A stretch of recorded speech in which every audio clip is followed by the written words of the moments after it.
If alpha and beta are the roots of this quadratic equation, then pk is equals to alpha raised to k plus beta raised to k. If that is the case, then which of the options is correct? This is what our question is. As alpha and beta are the solutions of this equation, we can say that in the place of x, we can put alpha, that is alpha square minus alpha minus 1 is equal to 0. And also, while we are putting beta, we will be getting beta square minus beta minus 1 is equal to 0. We are concerned more about alpha raised to k and beta raised to k. On multiplying this equation with alpha raised to k minus 2, I'll be getting alpha raised to k minus alpha raised to k minus 1 minus alpha raised to k minus 2, right? Because I have multiplied entirely with alpha raised to k minus 2. And here also, I am multiplying beta raised to k minus 2. And I'll be getting what? The same expression.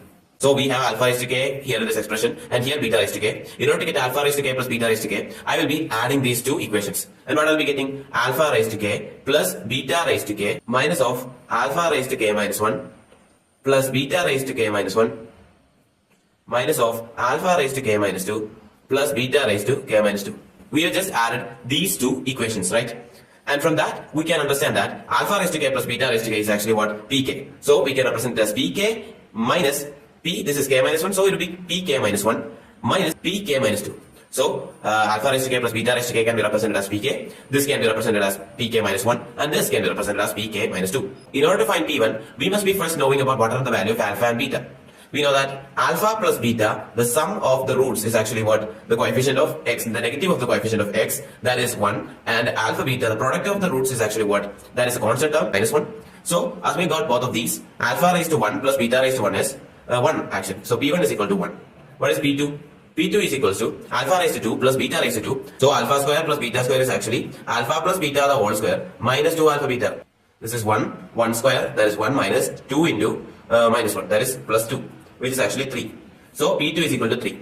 As we have got P1 and P2 and we know this expression, we can find the value of P3 very fast. Because P3 equal to Pk minus 1, that is P2 plus P1, right? So 3 plus 1, 4. So P3 would be 4. P4 would be what? P4 would be P3 plus P2, right? That is 4 plus 3. That is 7. And what is P5? P5 is 7 plus 4. That is 11. First option is P1 plus P2 plus P3 plus P4 plus P5 is 26. Let me add these all. 11 plus 1, 12. 12 plus 3, 15. 15 plus 4, 19. 19 plus 7 is 26. So option 1 is correct. Then the option 2, P3 is equal to P5 minus P4. P3 equal to P5 minus P4. That is 4 is equals to 11 minus 7. That is also correct. The third option is P5 equal to P2 into P3.